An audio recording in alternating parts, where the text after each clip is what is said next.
السلام علیکم ریڈرز، امید کرتی ہوں خیریت سے ہوں گے۔ ناول زندان عشق، تحریر سلمیٰ راجپوت، قسط نمبر 43۔ سڈنی کا ٹھاٹھے مارتا سمندر گہری ہوتی شام کے حسین منظر کو دوبالا کر رہا تھا۔ سڑکوں پر ان گنت گاڑیاں شام ہوتے ہی اپنی تعداد دگنی کرتے ہوئے ہارن اور دوسرے بے ہنگم شور کا اضافہ کر چکی تھیں۔ میدان میں کھیلتے لڑکے بھی اب اندھیرا پھیلتے ہی میدان کے مختلف گیٹوں میں سے ہنستے اچھلتے ایک دوسرے کے ساتھ چھیڑ چھاڑ کرتے باہر نکل رہے تھے۔ زرغام معمول کے مطابق نگاہیں سامنے میدان کے درخت کے نیچے رکھے اس بینچ پر جمائے کھڑا تھا۔ ہلکے سبز رنگ کی ٹی شرٹ کے نیچے بلیک پینٹ زیب تن کیے، وہ رف سے ہولیے میں بھی غضب ڈھا رہا تھا۔ بال بے ترتیب سے پیشانی پر بکھرے تھے، جبکہ گہری کالی آنکھوں میں کسی کا عکس جھلک رہا تھا۔ وہ خوبصورت بھوری پتھریلی آنکھوں والا لڑکا آج بھی وہاں سر جھکائے بیٹھا تھا۔ وہ یوں ہی بے سبب اس پر نگاہیں مرکوز کیے اسے دیکھ رہا تھا۔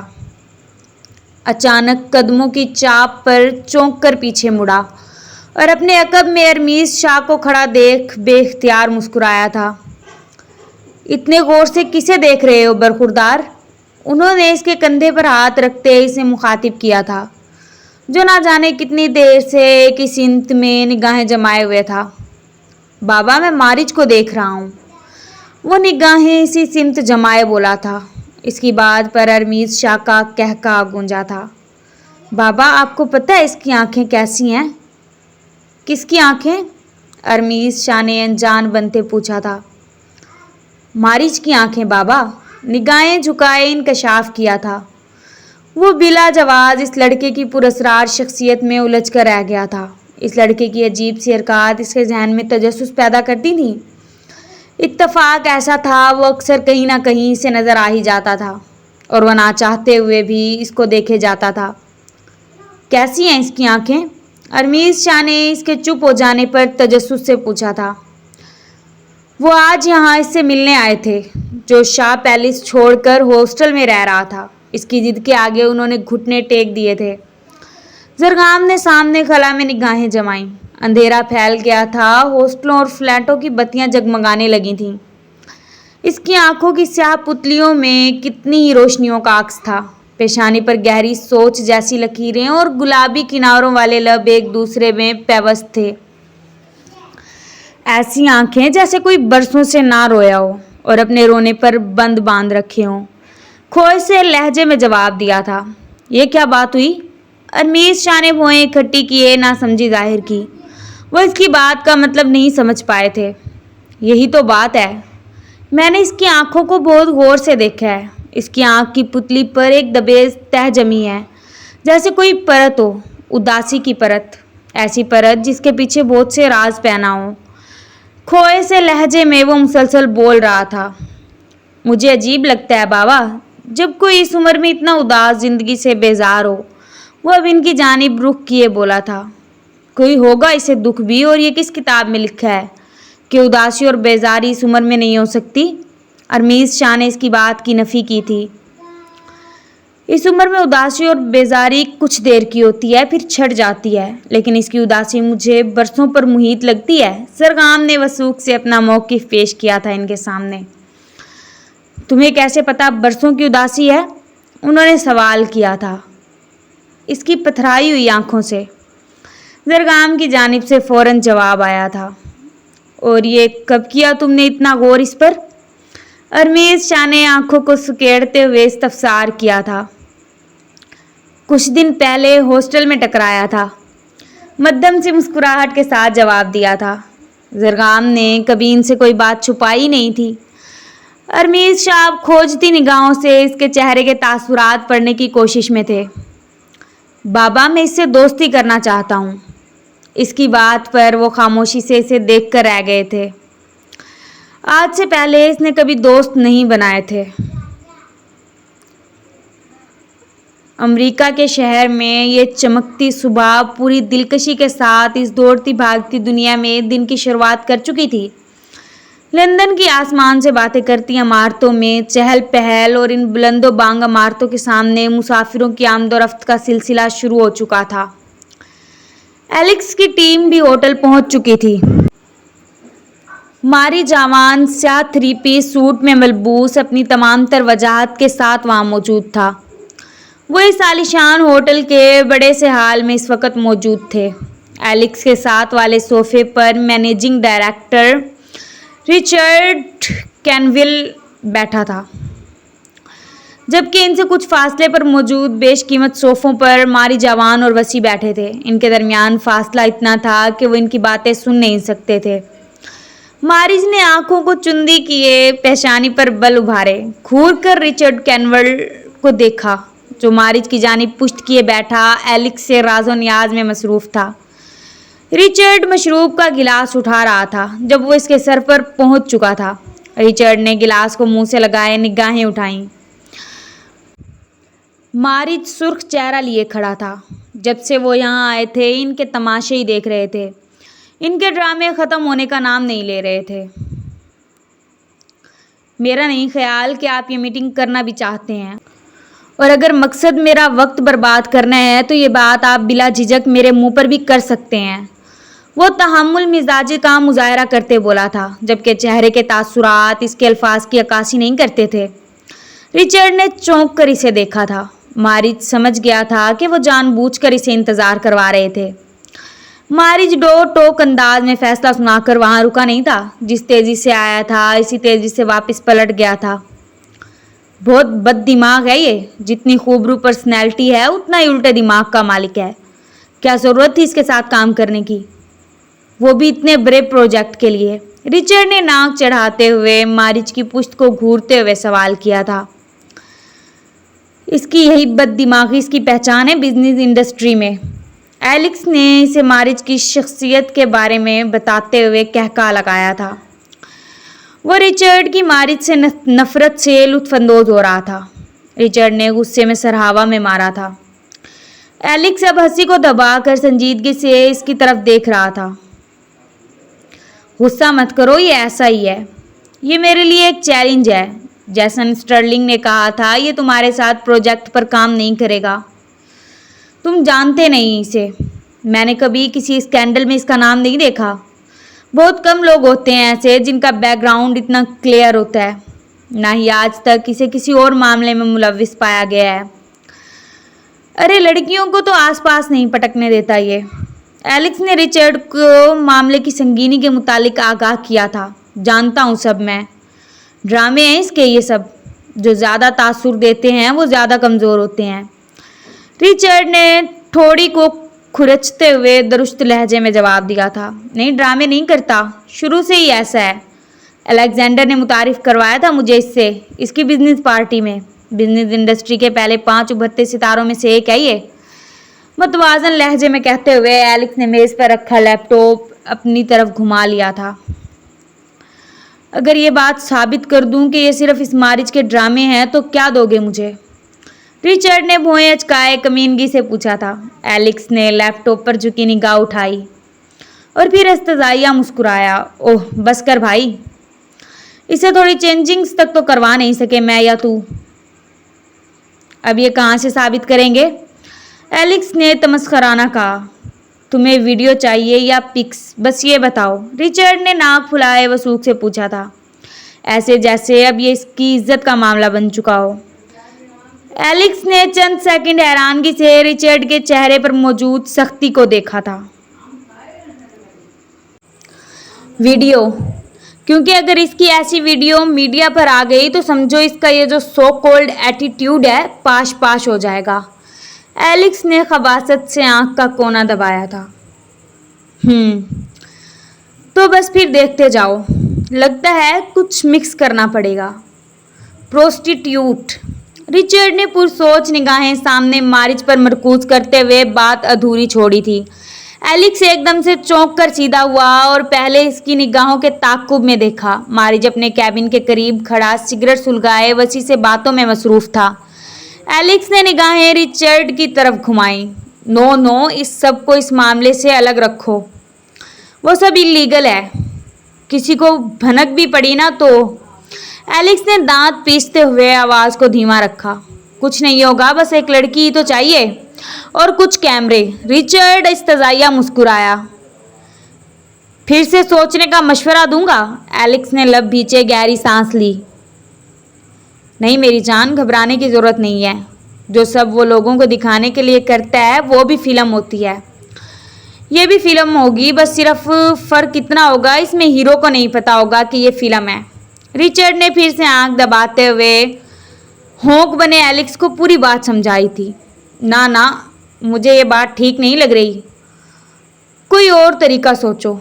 एलेक्स ने नफ़ी में सर हिलाते हुए अपना डर जाहिर किया था। वो मारिज के बारे में बहुत कुछ सुन और देख चुका था। कुछ भी नहीं होगा, बस मुझ पर छोड़ दो सब। रिचर्ड ने तो जैसे सब सोच लिया था। एतमाद से परेशान चेहरा लिए बैठे एलेक्स को देखकर मुस्कुराया। तुम रिलैक्स हो जाओ, सब मुझ पर छोड़ दो, बस एक अदद पार्टी का एहतमाम हो जाए। ओके, मैं ज़रा इससे प्रोजेक्ट के बारे में डिस्कशन करके आता हूँ। रिचर्ड ने हंसते हुए इसके कंधे पर हाथ का दबाव डाला, जो अब भी हवास बागता बैठा था। रिचर्ड अपनी जगह से उठा और कदम इस तरफ बढ़ा दिए जहाँ हमारी जवान वसी के साथ बैठा बिजनेस के मामलात पर बात कर रहा था। इस्लामाबाद के करीबी गांव में शान से खड़ी हवेली का मंजर था। अच्छा, ये इस्लामाबाद के करीबी गांव में शान से खड़ी हवेली का मंजर था, जहां कबीर खान अपनी फैमिली के साथ रहते थे। गांव दो हिस्सों में बटा हुआ था। गांव के एक जानिब कबीर खान की हुकूमत थी तो दूसरी जानिब इब्राहिम सिद्दीकी की। कबीर खान के 3 बेटे और 1 बेटी थी। इनकी पहली बेगम जिन्हें सब 2 बेटियां थीं। इनकी पहली बेगम जिन्हें सब खानम बी कहते थे। खानम बी से इनकी 3 औलादें थीं, शहराम खान, आवान खान और रबरीज खान। खानम बी इनकी ख़ानदानी बीवी थी। कबीर खान को अपनी हवेली में काम करने वाली मुलाजमा से इश्क हो गया था, जिससे उन्होंने सबसे छुप कर निकाह किया था। लेकिन जल्द ही खानम बी और पूरे गांव को इस बात का इल्म हो गया था। खानम बी ने पूरा बदला लिया था निगत से। इनकी औलाद की हैसियत मुलाजिमों जितनी ही थी। वो बहराम खान और शबाना को मुलाजिमों के बराबर समझती थी। शहराम खान और अवान खान की हिम्मत नहीं होती थी कि वो बहराम से बात कर सकें, कुजा के इसके साथ खेलना। आहिस्ता आहिस्ता शहराम खान के ताल्लुकात बहराम खान से अच्छे हो गए थे, जबकि अवान खान तालीम के लिए ऑस्ट्रेलिया चला गया था, फिर वहीं बिजनेस सेट कर लिया था। चंद सालों बाद वो अपने साथ अबरिज खान को भी पढ़ाई के लिए साथ ले गया था, जबकि शहराम खान के पास कोई राय फरार नहीं थी इस घुटनज़दा माहौल से निकलने की। हालात उस वक़्त बहुत ज़्यादा बिगड़ गए जब इब्राहिम सिद्दीकी की गोली शहराम खान के सीने में पेवस्त हुई। यूँ गांव के मामलात और बिगड़ते चले गए। गांव का निज़ाम एक बार फिर कबीर खान के कंधों पर आ गया था। शहराम खान जैसा नरम गोशा रखने वाला शायद इस हवेली में कोई नहीं था। इसे देखकर कोई कह नहीं सकता था कि वो खानम बी और कबीर खान की औलाद है। यूँ तो इन तीनों को देखकर ही कोई नहीं कह सकता था कि वो सरदार की औलादें हैं, लेकिन शहराम खान जैसा नरम खून इंसान इनके ख़ानदान में कोई नहीं था। वो कब किसी पर जुल्म बर्दाश्त करने का कायल था, लेकिन ये वक्त की सितम ज़रीफ़ी थी कि कुदरत ने इसी की मौत को किसी मासूम पर मुसलसल जुल्म करने का ज़रिया बना दिया था। हमेशा की तरह इस बार भी इब्ने आदम की गलतियों की सज़ावार बिनते हव्वा ही बनी थी। उर्वा सिद्दीकी को बाप की सज़ा काटने के लिए खान हवेली भेज दिया गया था। निकाह के अगले रोज़ ही अवान खान इसे छोड़कर वापस ऑस्ट्रेलिया चला गया था। ज़िंदगी जैसे तूफ़ानों की जद में आई थी। वो पूरा दिन खान हवेली के मुलाजिमों तक की मार पीट और मार फिटकार बर्दाश्त करती थी। मर्द की शक्ल में घूम रहे दरिंदों से अपनी इज्जत की हिफाजत करती, बामुश्किल रात के आखिरी पहर सो पाती थी। उर्वा सिद्दीकी की ज़िंदगी जैसे जहन्नुम थी, और इस सब के लिए अपने प्यारों को वो माफ़ करने का इरादा हरगिज़ नहीं रखती थी। इसे यकीन था कि शायद कभी किसी को इस बात का इल्म हो कि मेरी मौत नहीं हुई, शायद कोई मुझे ढूंढने यहाँ आए, लेकिन ऐसा कुछ नहीं हुआ था। ज़िंदगी जबरे मुसलसल की तरह काटी है, किस जुर्म की पाई है सज़ा याद नहीं। खान हवेली में आए दिन किसी न किसी बात पर झगड़ा मामूल की बात थी, क्योंकि रज़िया हूबहू खानम बी की परछाई थी। इस वक्त भी लाउंज से थोड़ा आगे सामने बने कमरे से उभरती आवाज़ें पूरी हवेली में गूंज रही थीं। सुबह से लगा ये तमाशा रात गए तक जारी था। ये बहराम खान और रजिया का कमरा था। बेशकीमती शो पीस और जाजी साइज बेड पर यहाँ तक के आसाइश का हर सामान इस कमरे में मौजूद था।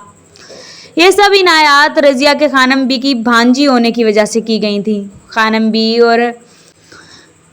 बी और हवेली पर ना सही, लेकिन बहराम खान कबीर खान पर अपना पूरा हक समझता था। इस वक्त कमरे के वस्त में खड़ा बहराम खान गुस्से में भरा एक तरफ लगे सोफों पर बैठे कबीर खान को अपने दोपहर को लिए गए फैसले से आगाह कर रहा था। बेड के एक किनारे पर रजिया अपने जबड़ों को सख्ती से पेवस्त किए अपने गमे गुस्से पर जब्त की अक्कासी कर रही थी, जबकि 3 साला मारिज कबीर खान के घुटने के पास सोफे पर और 2 साला दावर बेड पर सो रहा था। तुम मारिज को गोद लेना चाहते हो, ये क्या बात हुई? मारिज आवान खान का बेटा है, हमारा खून है, फिर इसको गोद लेने की क्या तुक बनती है? कबीर खान की पेशानी पर बहराम खान की बात को लेकर अनगिनत नासमझी के शिकन नमूदार हुए थे। बाबा जान बस करें, क्या खास ख्याल रखते हैं? कोई ध्यान नहीं देता इस पर। कपड़ों के नाम पर ये निकर ना कोई मुंह धुलवाए और ना कुछ, हफ्ता भर ऐसे ही गंदा फिरता है बेचारा। वो मारिज की सिमत देखते बोला था। कबीर खान ने गर्दन को हल्का सा खम दिया। वो मासूम शहजादों सी सूरत वाला बदनसीब बच्चा इस वक्त पुरानी सी फटी निक्कर पहने सो रहा था। गांव में आजकल रात को खंकी बढ़ जाती थी, लेकिन किसी को ये जहमत नहीं होती थी कि रात के वक्त ही इसे शर्ट पहना दी जाए। आए दिन मारिज पर बढ़ते जुल्म अब बहराम खान की बर्दाश्त से बाहर हो रहे थे। वो 1 साल से यही सब कुछ देख और बर्दाश्त कर रहा था। जब से तालीम पूरी करते शहर से वापस आया था, यही सब देख रहा था। बहराम खान की गोद लेने वाली बात पर रजिया को दोपहर ही से परेशानी लाहक थी, क्योंकि अगर बहराम खान इस मामले में संजीदा हो गया तो क्या इसे मारिज को संभालना पड़ेगा। वो ठक कर आगे हुई। बहराम ज्यादा जज्बाती होने की जरूरत नहीं है, इसे तो आदत है ये सब बर्दाश्त करने की। तुम्हें क्या लगता है इसे मैं संभालूंगी? रजिया ने नरोटे लहजे में शिकवा किया। रजिया और बहराम खान की 3 साल पहले पसंदीदगी की बिना पर शादी हुई थी। इस पसंदीदगी में ज्यादा हाथ रजिया का था।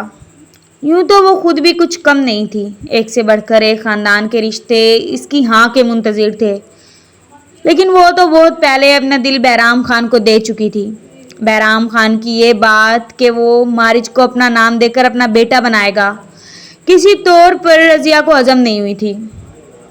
हाँ तुम संभालोगी, जाहिर सी बात है, मैं जब इसे गोद लूंगा अपना नाम दूंगा तो मेरी बीवी को इसे कबूल करना होगा। बहराम खान ने कंधे अचकाए थे। मैं नहीं करूंगी ये सब, रजिया ने नाक फुलाकर बहराम खान से कहा था। खालू जान मेरी बात सुने। बहराम बात को फजूल में बढ़ावा दे रहा है। हम सब मारिज का जितना हो सकता है ख्याल रखते हैं।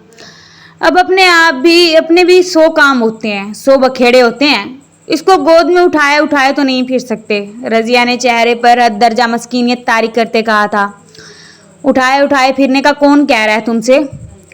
इन 100 कामों से और 100 बखेड़ों में तुम दावर और शबाना बाजी राबिया का ध्यान रखती है ना, तो इसे क्यों भूल जाते हैं सब? बहराम खान का पारा तो आज किसी सूरत का मोनिक का नाम नहीं ले रहा था।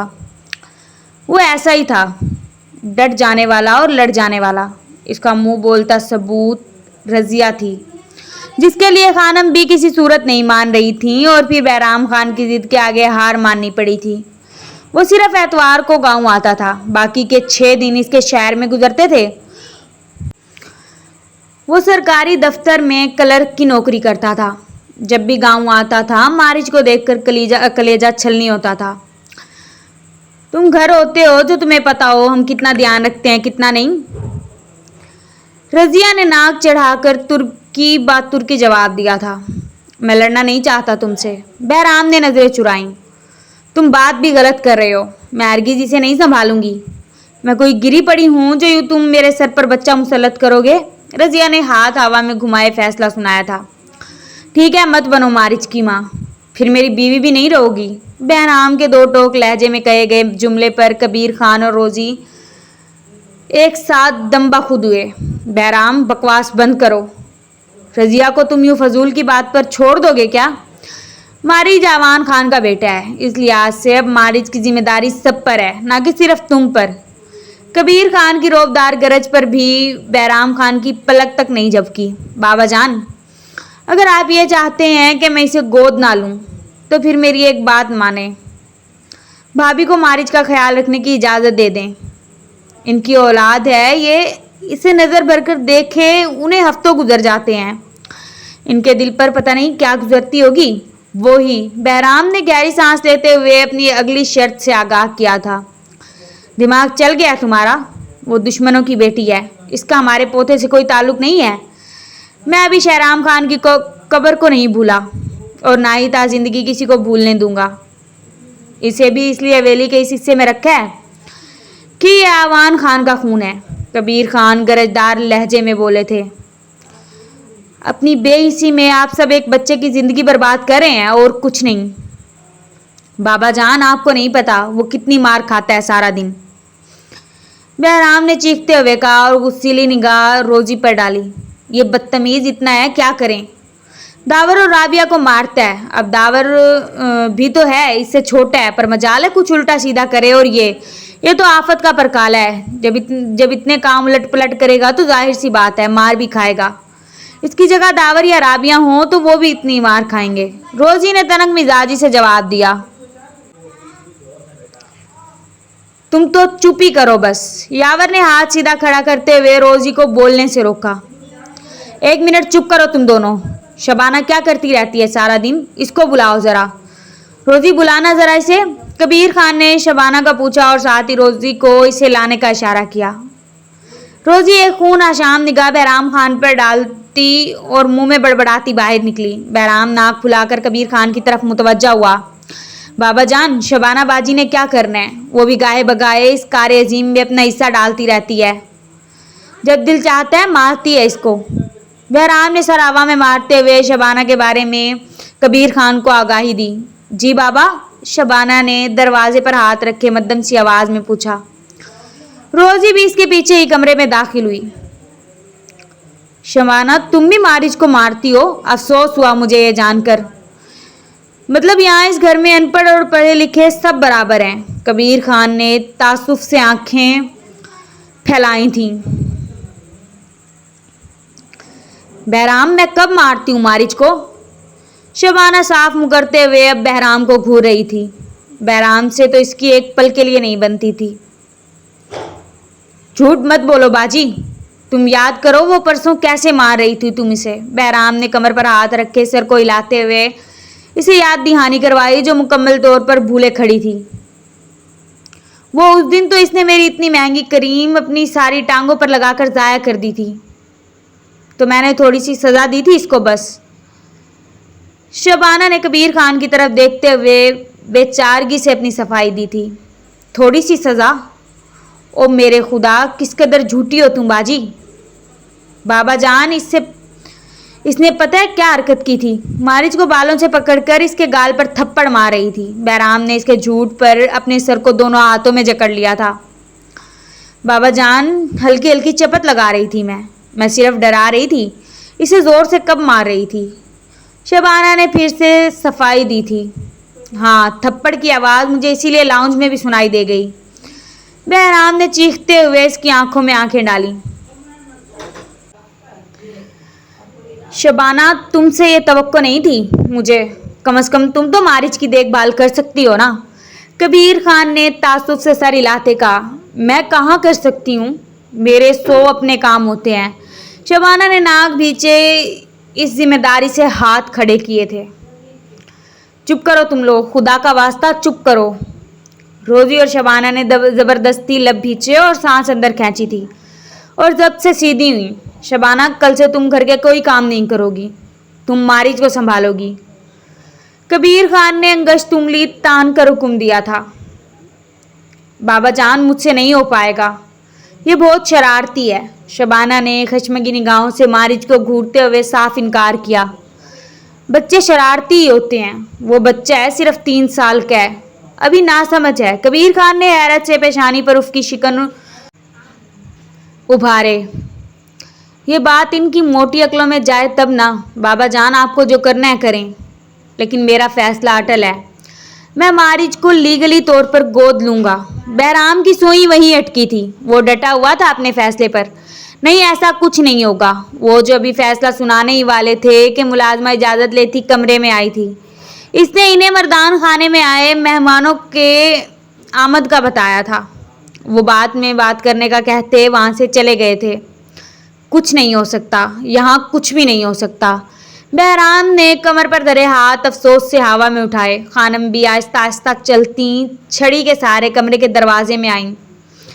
बहराम खान ने मारिच को बेड से उठाया और दावर के साथ लेटा दिया। वो एक निक्कर में मलबूस, फूले से गालों, सफ़ेद रंगत और गहरी आंखों वाला मारी जवान रोज़ अपनी ज़िंदगी के बदलते फैसलों से बेखबर सो रहा था।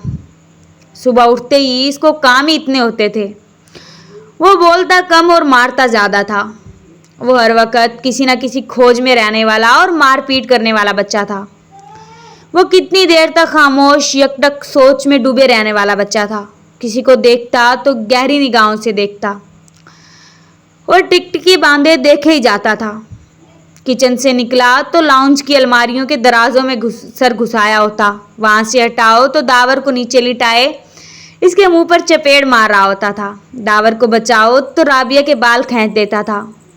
वैसे तो वो सिवाय जरियाब खान और बहराम खान के खान हवेली में सबका ही नापसंदीदा फर्द था, मगर रोज़ी की नफ़रत इसके लिए इसलिए भी अजीब थी कि वो अक्सर रात को पलंग पर से उठकर बहराम खान और उसके दरमियान में लेट जाता था। इसे इस बात से बेहद कोफ्त होती थी। ये हरकत अपने बच्चे की तो कोई भी माँ बआसानी बर्दाश्त कर लेती है, मगर मारिच की ये हरकत रोज़ी के तन बदन को जला देती थी। वो हस्बे मामूल यहाँ आज फिर आया था, लेकिन इसे आज वो भूरी आंखों वाला लड़का कहीं नज़र नहीं आया था। वो इसकी तलाश से मायूस होकर पलटने ही लगा था कि किसी से बुरी तरह टकराया था। नज़र उठाकर देखा तो मालूम हुआ वो अपनी उम्र से बड़े लड़के से टकरा गया था। वो जो माजरत करके मामला रफा दफा करने का इरादा रखता था, इस लड़के के इसके जबड़े पर मारे गए मुक्के ने इसका दिमाग गर्म कर दिया था। उस लड़के ने अपने साथी को भी बुला लिया था। ओह, तो तुम लड़ना चाहते हो? ये कहते इसने जानदार मुक्के की ज़रब इस लड़के के चेहरे पर लगाई थी। वो बड़ा लड़का जो अपने साथी को बुला रहा था, इस अचानक हमले पर लड़खड़ाकर पीछे की जानिब गिरा था। इसे अंदाज़ा नहीं था कि ज़रगाम में इतनी जान होगी। वो जो आज मामूल से थोड़ा लेट मैदान में आया था, ज़रगाम को दो बड़े लड़कों के साथ गुत्थम गुत्था देखकर इसकी सांस अटक गई थी। वो बहुत मुश्किल से इन दोनों से लड़ रहा था। वो तकरीबन दौड़ता हुआ इसके करीब आया था। वो जो इन दोनों से लड़ रहा था अब इसे हैरानी से देख रहा था। जो नीली जीन्स और ग्रे टी शर्ट में मलबूस पता नहीं कहाँ से नमूदार हुआ था, और एक सेकंड के 1000वें हिस्से में पता नहीं कैसे इतनी तेज़ी से इन लड़कों को पंच और टांगे मारी कि दोनों लड़के जो ज़रगाम को मार रहे थे अब ज़मीन पर अपने चेहरे और पेट पकड़े लोट-पोट हो रहे थे। ज़रगाम इसकी पुश से ही इसे पहचान गया था। ज़मीन पर लेटे लड़कों ने उठकर मज़ाहमत करने की बजाय पार्क के गेटों की तरफ दौड़ लगा दी। दोनों की आंखों में इस लड़के के लिए खौफ था। ज़रगाम अब कपड़े झाड़ता और गिरबान दुरुस्त करता बड़े इल्ज़ाम से मुस्कुरा रहा था, और फिर वो पलटा जिसने एक पल में दोनों लड़कों को ज़मीन बोस्त कर दिया था। मदद करने का शुक्रिया, ज़रगाम मुस्कुराता हुआ इस लड़के से कह रहा था और लब भीचे से हाथ मिला रहा था। वो पलटा और शर्ट के बाजू दुरुस्त करते ज़रगाम के करीब हुआ। वही चेहरा जो इसके हुलिये से किसी तरह भी मेल नहीं खाता था, वैसे ही भूरे सीधे बिखरे बाल, उदास आंखें, और फिर वो बोला था। क्या हुआ था? इसकी आवाज़ बिल्कुल इसकी शख्सियत से मेल खाती, भारी, रौबदार, बेजार, खारे पानी जैसी खुरदरी। वो ज़रगाम से लड़कों के मारने की वजह पूछ रहा था, और वह इसकी आवाज़ की बात गश्त में जकड़ा शशदर खड़ा था। मेरी इस लड़के से टक्कर हो गई थी। इसने पलटकर जबड़े पर मुक्का मारा तो बस फिर मेरा भी दिमाग घूम गया। दोबारा ऐसा कुछ करने से पहले मुझे बताना, इसने ज़रगाम के कंधे पर हाथ रखकर बड़े वसूख से कहा। ज़रगाम ने मुस्कुराकर खुशी से सर हिलाया और वो आगे बढ़ा, और अब इससे बेनियाज इसके करीब से गुजरता चला गया, जैसे वो यहाँ आया ही ना हो। वैसे इसको बोलना पसंद नहीं था, ज़्यादा मारता था बस। इसकी फाइटिंग देखने से ताल्लुक़ रखती थी। इसकी स्कूल में भी ऐसे ही पकड़कर पटक देता था लड़कों को। इससे बात करने से पहले भी 100 बार सोचना पड़ता था। और एक ज़रगाम था जिसके सर पर इससे दोस्ती करने का जुनून सवार था। वो अब खोया खोया सा इसकी पुश्त को तक रहा था, जो पार्क के गेट से बाहर निकल रहा था। वो जो बड़ी महवियत से इसे जाते देख रहा था। अपने कंधे पर किसी का लिम्स महसूस हुआ था। जोसेफ को सामने देख धीमा सा मुस्कुराया। जोसेफ इसका रूममेट था। कौन था जिसे देख रहे थे? जोसेफ ने अब इसे सवालिया निगाहों से देखा था। मारिज था। जोसेफ जो मारिज को जानता था, ये कहा जाए कि मारिज का दीवाना था तो गलत ना होगा। अब इसे मारिज के बारे में बता रहा था। इससे स्कूल में सब डरते थे। एक दफ़ा प्रिंसिपल के बेटे तक की धुलाई कर दी थी। ओहो हो, क्या मारा था! बाप रे, सर ही फोड़ डाला था। जोसेफ तो इसका बहुत बड़ा मदा लग रहा था। ज़रगाम पर हैरत के पहाड़ टूट रहे थे। वो जिसे बहुत मजलूम, बहुत कमज़ोर और दुखी तस्वर कर रहा था, वो तो कुछ और ही निकला था। ऐसा है क्या? वो खोए से लहजे में सवाल किया। वो अब यूं ही लंबे लंबे डग भरता बहुत दूर जा चुका था। निगाहों से ओझल हो रहा था। ऐसा क्या मतलब? फाइटर को फाइटर, पूरे स्कूल में सब भाई बोलते थे इनको। जोसेफ ने इसके ऐसा कहने पर खफगी से इसे देखा था। अब वो दोनों कदम कदम चलते हॉस्टल की जानिब जा रहे थे।